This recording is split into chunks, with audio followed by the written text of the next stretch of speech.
নেত্রী কাজী শাহ মোফাজ্জল হোসাইন কায়কোবাদ এমপি।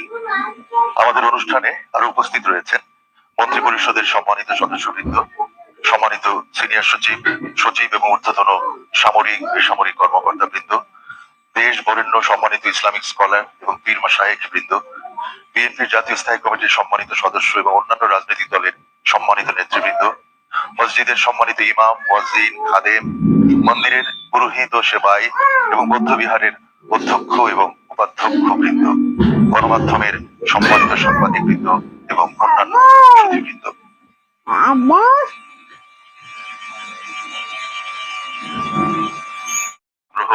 অনুমতি প্রার্থনা করছি। আজকে চরমোনার নায়েবে আমির মুফতি ফয়জুল করিম সাহেবকে প্রধানমন্ত্রী তারেক জিয়া তিনি একটি সুন্দর সম্মান পোষণ করেছেন বা সম্মান।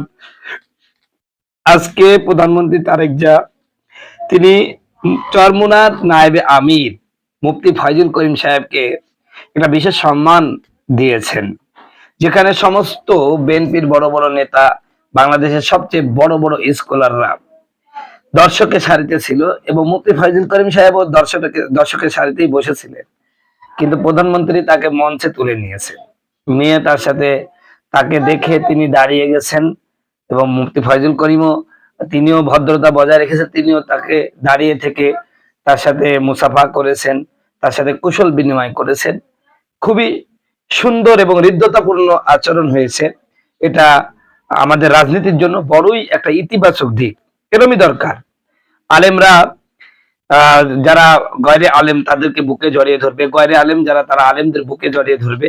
আলেমদের সাথে এবং বাংলাদেশের শাসক মন্ডলীর সাথে সম্পর্ক যত সুন্দর হবে, যত গভীর হবে, তত বাংলাদেশ এগিয়ে যাবে ইনশাআল্লাহ। তো তারেক জিয়া, আমি অনেকে আমাকে আবার বিএনপি দালালও বলে, কিন্তু না, তারেক জিয়া এ যাবৎ পর্যন্ত যতগুলো কাজ করেছেন প্রত্যেকটা কাজ প্রশংসার দাবিদার, প্রত্যেকটা কাজই প্রশংসার দাবিদার।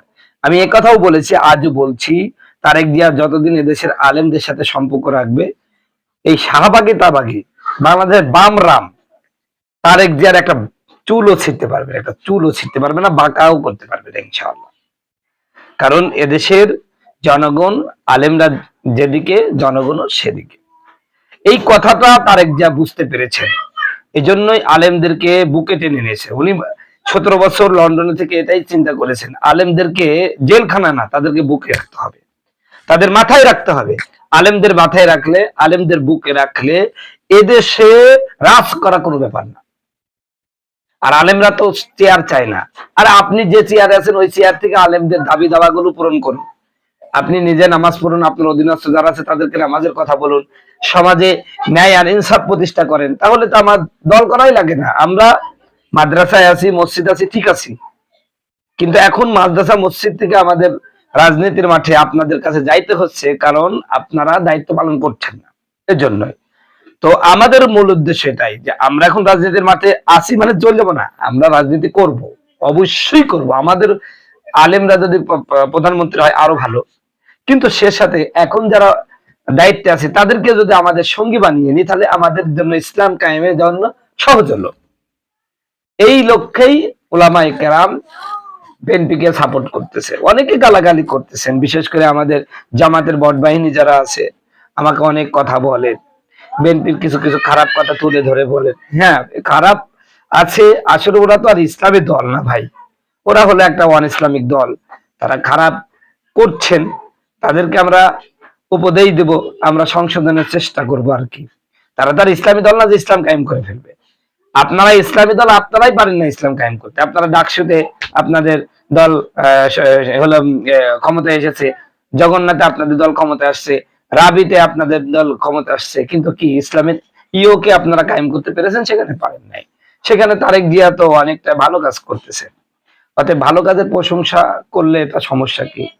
এইটা নিয়ে আপনাদের কেন এত মানে ফাটে বুঝতে পারছি না, আপনারা কেন আমাকে গালাগালি করেন? তো যাই গালাগালি করেন আর যাই করেন, আমার চ্যানেলটা সবাই সাবস্ক্রাইব করবেন।